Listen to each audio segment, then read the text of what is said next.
You did not come down from the cross when they shouted, taunting and challenging you. Come down from the cross and we will believe that you are He. You did not come down again because you did not want to bring man to you by miracles, because you wanted their freely given love rather than the servile rapture of slaves subdued forever by a display of power. And here again, you overestimated men, for they are certainly nothing but slaves, although they were created rebels by nature. Look around and judge for yourself. 15 centuries have passed. Examine them. Who have you raised up to yourself? I swear that man is weaker and viler than you thought. How could he possibly do what you did? By paying him such respect, you acted as if you lacked compassion for him, because you demanded too much of him. And that from you, who love him more than yourself. Had you respected him less, you would have demanded less of him. And that would have been more like love. For the burden you placed on him would not have been so heavy. Man is weak and despicable. What if today he rebels everywhere against our authority and is proud of his rebellion? It is a childish pride, the pride of a schoolboy, of little children writing in their classroom and driving out the teacher. But the end will come soon, and they will have to pay dearly for their fun. They will raise churches and flood the earth with blood, but the stupid children will finally realize themselves that although they are rebels, they are weak and are unable to bear their own rebellion. Shedding their silly tears, they will finally admit that he who created them rebels intended to mock them, and no more. They will say it in despair, and it will be blasphemy.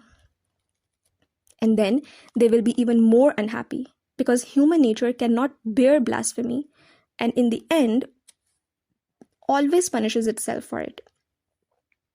And so man's lot is nothing but unrest, confusion, and unhappiness. After all the suffering you bore for their freedom, your great prophet had a vision and told us in an allegory that he had seen all those who were in the first resurrection, and that there were 12,000 of them from each tribe. But if there were so many, they must have been gods rather than men. They bore your cross. They endured years and years of hunger in a barren wilderness, living on roots and locusts. And of course, you can point proudly at these children of freedom, at their freely given love, and at their magnificent suffering for your sake. Remember, though, there were only a few thousand of them, and even these were gods rather than men. But what about the rest? Why should the rest of mankind, the weak ones, suffer because they are unable to stand what the strong ones can? Why is it the fault of a weak soul if he cannot live up to such terrifying gifts? Can it really be true that you came only for the chosen few? If that is so, it is a mystery that we cannot understand. And if it is a mystery, we have the right to preach to man that what matters is not freedom of choice or love, but a mystery that he must worship blindly, even at the expense of conscience. And that is exactly what we have done. We have corrected your work and have now founded it on miracle, mystery, and authority. And men rejoice at being led like cattle again, with the terrible gift of freedom that brought them so much suffering removed from them. Tell me, were we right in preaching and acting as we did? Was it not our love for men that made us resign ourselves to the idea of their impotence and lovingly try to lighten the burden of their responsibility, even allowing their weak nature to sin, but with our permission? Why have you come to interfere with our work? And why do you look at me silently with those gentle eyes of yours? Be angry with me. I do not want your love, because I do not love you myself. Why should I go on pretending that I do not know to whom I am speaking? Everything I have to say, you already know. I can read it in your eyes. How could I expect to hide our secret from you? But perhaps you want to hear it from my own lips. Listen then. We are not with you, We are with him. And that is our secret, our mystery. We have been with him and not with you for a long time, for 8 centuries already. Exactly 8 centuries ago, we accepted from him what you had rejected with indignation. The last gift he offered you, all the kingdom of earth. We accepted Rome and Caesar's sword from him, and we proclaimed ourselves the sole rulers of the earth, although to this day we have not yet succeeded in bringing our work to final completion. But you know who is to blame for that. Our work is only beginning, and at least it has begun. And although its completion is still a long way off, and the earth will have to face much suffering until then, in the end we shall prevail. We will be Caesars, and then we shall devise a plan for universal happiness. But you could have taken Caesar's sword when you came the first time. Why did you reject that last gift? Had you accepted the third offering of the mighty spirit, you would have fulfilled man's greatest need on earth. That is, the need to find someone to worship, someone who can relieve him of the burden of his conscience, thus enabling him finally to unite into a harmonious anthill where there are no dissenting voices. For the unquenchable thirst for universal unity is the third and last ordeal of man. Men have always striven to be organized into a universal whole. There have been many great nations with a glorious past history, but the higher the stage of development they reached, the greater was their discontent, because they became more and more obsessed with the need for universal unification. The great conquerors, the Tamerlanes, the Genghis Khans, who swept like whirlwinds across the earth, striving to subdue the whole world, were also, even if they were unaware of it themselves, obeying that eternal human craving for universal union. Had you accepted Caesar's purple, you would have founded a universal empire and given men everlasting peace. For who can rule men if not one who holds both their consciences and their bread? So we took Caesar's sword, and by taking it, we rejected you and followed him. Oh, there will still be centuries of chaos in which men will be guided by their own unbridled thinking, by their science, and by their cannibal instincts.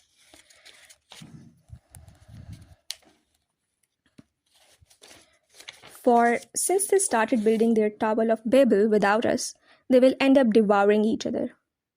But it will be just at that moment that the beast will crawl to us, lick our feet, and spatter them with tears of blood. And we shall saddle and mount the beast and raise the cup on which the word mystery is engraved. Then, and only then, will the reign of peace and happiness come to men. You pride yourself on your chosen ones, but you have only the chosen, while we will bring peace of mind to all men. And that is not all.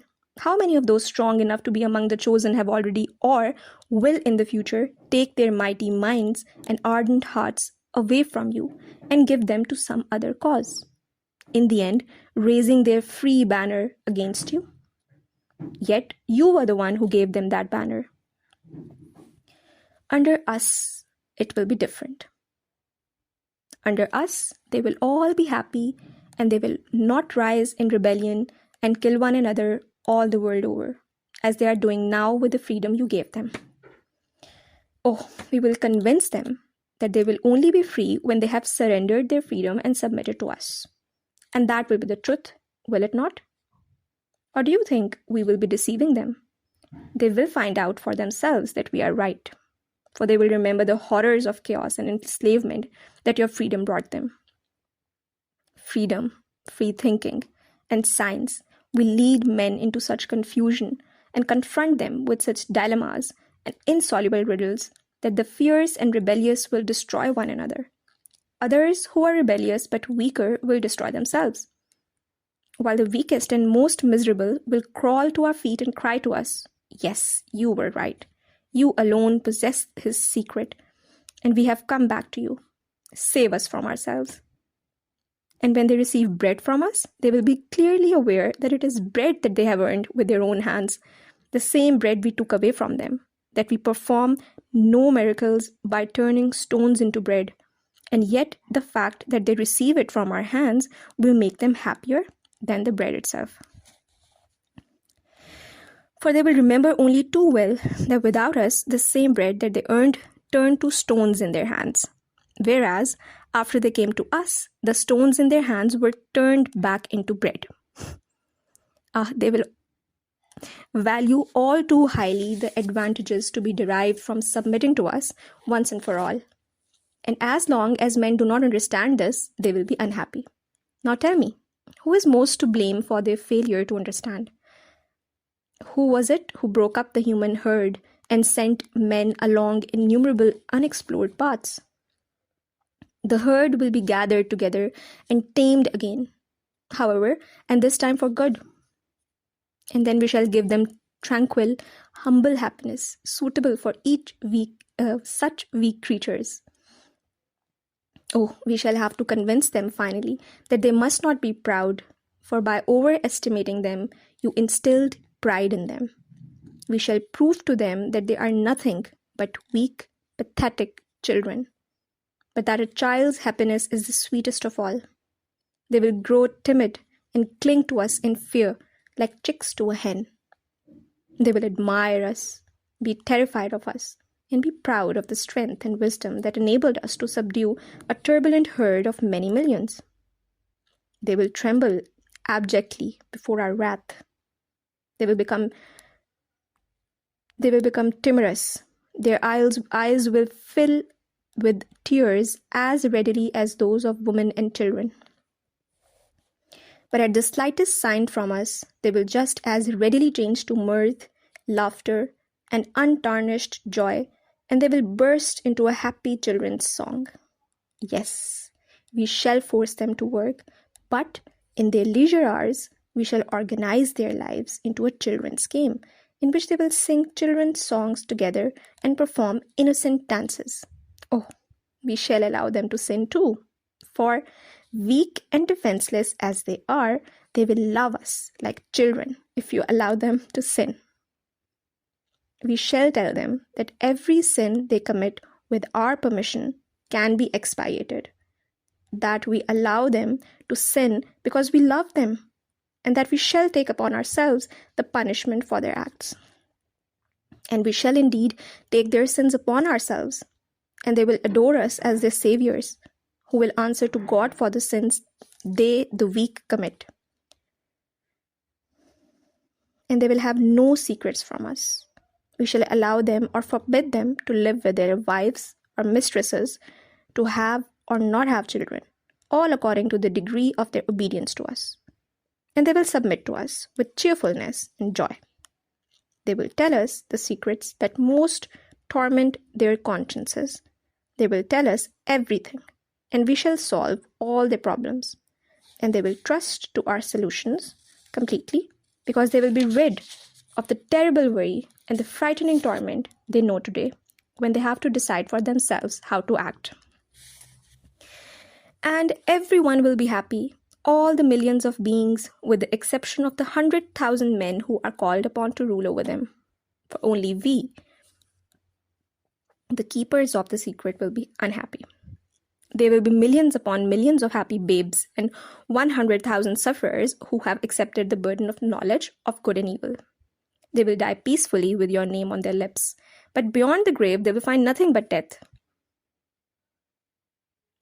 But we shall keep the secret, and for their own happiness we shall dangle before them the reward of eternal heavenly bliss. For we know that even if there is something in the other world, it is certainly not for such as they. They say and prophesy that you will come again with your proud, strong, chosen ones, and that you will be triumphant. But our answer will be that those around you have saved only themselves, whereas we have saved all mankind. It is said that the whore who rides the beast and holds the mystery in her hands will be put to shame, that the weak will rise and rend her royal robes and expose her vile naked body. But I will rise then and show you the millions upon millions of happy babes who have known no sin. And we who have taken their sins upon us to give them happiness, will stand up and say to you, "Judge us if you can, and if you dare. Know that I am not afraid of you. Know that I too lived in the wilderness, fed upon roots and locusts, that I too blessed the freedom which you bestowed upon men, and that I too was prepared to take my place among the strong, chosen ones, aspiring to be counted among them. But I came to my senses and refused to serve a mad cause. I turned away and joined those who were endeavoring to correct your work. I left the proud and turned to the meek for the happiness of the meek. But I have told you will happen, and our kingdom will come. I repeat, tomorrow you will see obedient herds, and at the first sign from me, hurry to heap coals on the fire beneath the stake at which I shall have you burnt. Because by coming here, you have made our task more difficult. For if anyone has ever deserved our fire, it is you, and I shall have you burned tomorrow. Dixie. Ivan stopped. His emotion had gradually increased as he spoke, reaching its highest point at the end. But when he stopped, he suddenly smiled. Alyosha, who at first had listened in silence, had also become very agitated toward the end. He looked as if he wanted to interrupt his brother and was restraining himself with great difficulty. Now, when Ivan stopped, words gushed from him, as if he could no longer hold them back. "But it makes no sense," he cried, turning red. "Your poem is no disparagement of Jesus, as you intended. It is in praise of him. And who will accept that you say of freedom in the way that you want it to be understood? Is that the way the Russian Orthodox Church interprets it? That is the reasoning of a Roman Catholic. But it doesn't even give a fair picture of their views either. It represents only the worst there is in Catholicism. Its inquisitors and Jesuits. Besides, your inquisitor is too fantastic. Such a character is quite impossible. And what sort of sins of others do these people take upon themselves? And also, who are these keepers of the secret, of the mystery? Who are willing to bear some peculiar curse for the sake of the happiness of mankind? Who has ever heard of them? We know there are Jesuits with a pretty bad reputation, but they are nothing like what you describe. They are nothing like that. In fact, they are simply the Pope's army, preparing the way for the establishment of the future empire on earth, with the Roman pontiff at its head. That is their actual goal, and there is no mystery or sad, noble resignation in it. Theirs is a plain and simple lust for power, low, despicable, material advantages, enslavement of people, something like Russian serfdom used to be, with them as the landowners. That's all they are after. They may not even believe in God for all I know. No, your tormented inquisitor is nothing but a figment of your fantasy. Wait a minute, don't get too excited. Ivan laughed. You say it is a fantasy. Very good, I concede. It most certainly is a fantasy. Tell me one thing though. Do you really believe that during these centuries, the Catholics have directed all their efforts merely at seizing power in order to gain what you call low, despicable material advantages? Did you get that by any chance from that Father Paisi of yours? No, not at all. In fact, once Father Paisi had something that resembles a bit what you were saying. But no, of course it wasn't the same thing at all. Alyosha added hurriedly as an afterthought. I'm delighted to hear it, although you say it wasn't the same thing at all. What I'm asking you is this. Do you really think that the Jesuits and inquisitors would plot like that for the sake of mere despicable material advantages? Why couldn't there be among them one martyr, a man filled with great sadness and love for his fellow men? Just assume that. Among all those interested only in material gain, there is only one man like a Grand Inquisitor, who has lived on roots by himself in the wilderness, who has writhed in agony to overcome the needs of the flesh in his efforts to gain freedom and perfection, then that man who has always loved his fellow men suddenly realizes how puny is the moral satisfaction of achieving a triumph of will when he is convinced that millions of other children of God have been created as a sort of mockery, that they will never be able to cope with the freedom that has been forced upon them, that these wretched rebels will never grow into giants who will complete the construction of the Tower of Babel. It was not geese such as these that our great idealist visualized joining in the final harmony. And so, having understood that, he turns around and joins the intelligent people. Why can't you imagine that something like that could happen? Whom did he join, did you say? Who are these intelligent people? Alyosha cried, almost angrily. There is nothing so very intelligent about them, nor do they have any secrets or mysteries. Their only secret is their godlessness. And your Inquisitor's only secret is that he doesn't believe in God. That's all. Fine, let's assume you are right. You've guessed it at last. And it's true that is the only secret he has. But wouldn't a man who had spent his whole life in the wilderness performing acts of self-sacrifice and devotion without curing himself of his love and concern for mankind, wouldn't such a man suffer?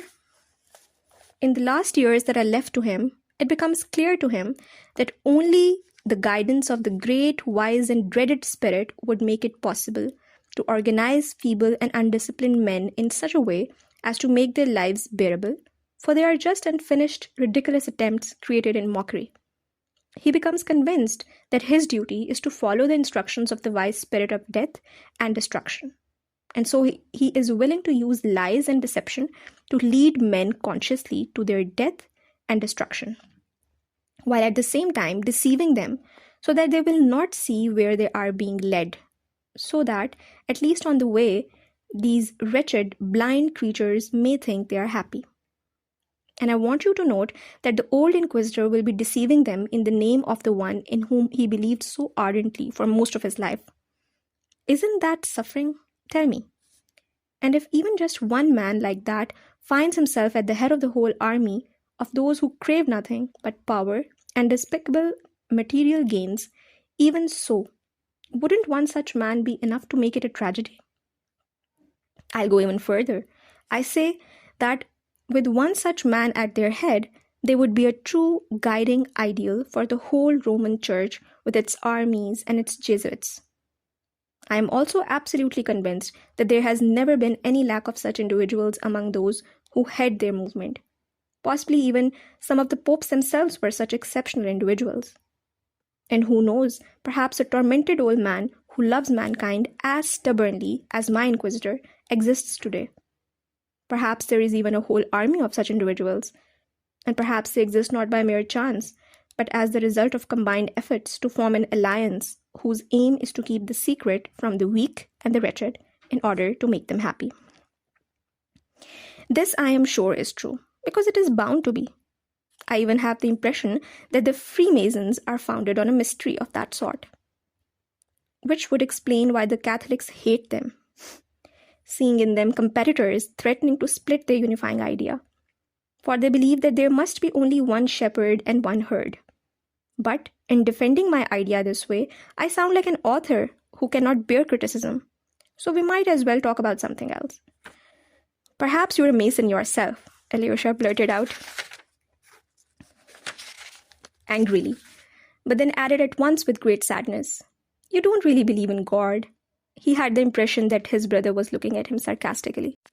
He lowered his eyes and asked, "Does it have an ending, your poem, or is that how it ends?"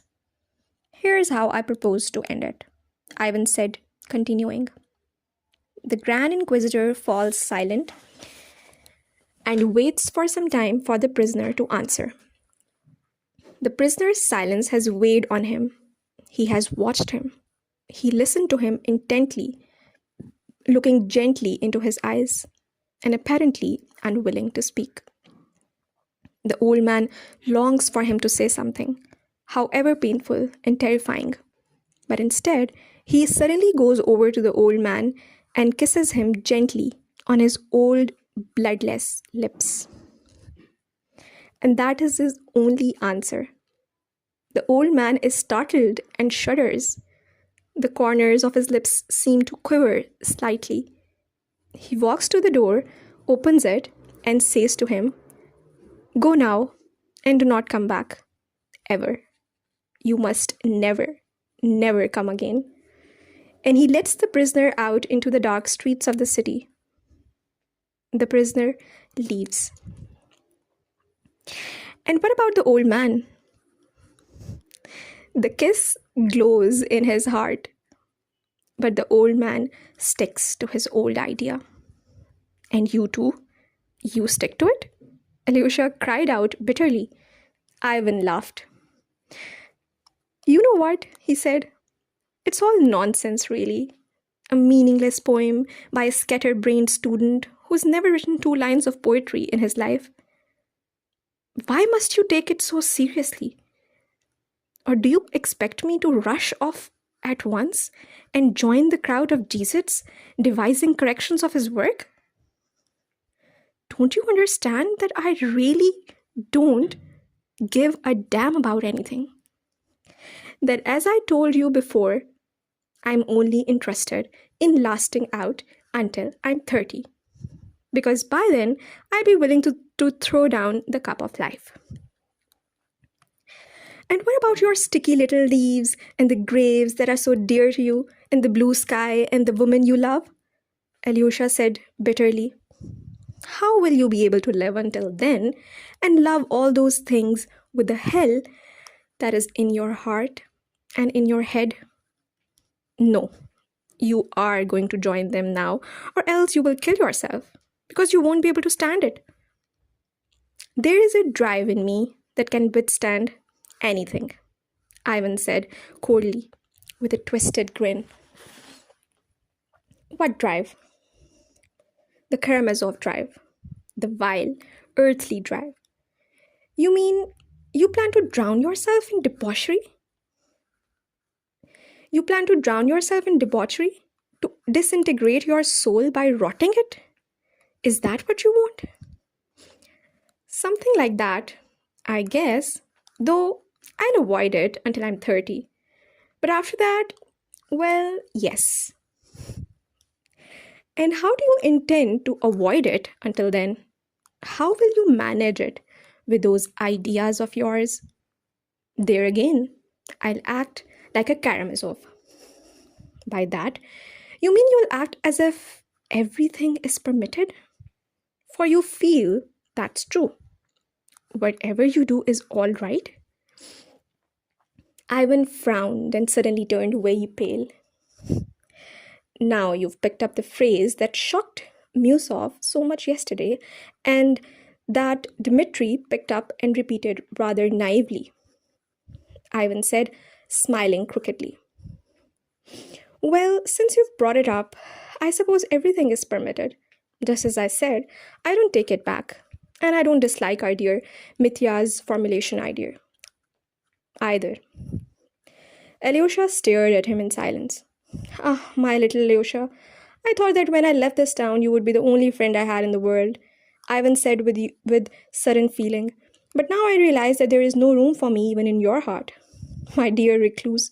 Well, I won't go back on my idea that everything is permitted, but then will you too turn your back on me?" Alyosha stood up, walked over to him, and without a word, kissed him on the lips.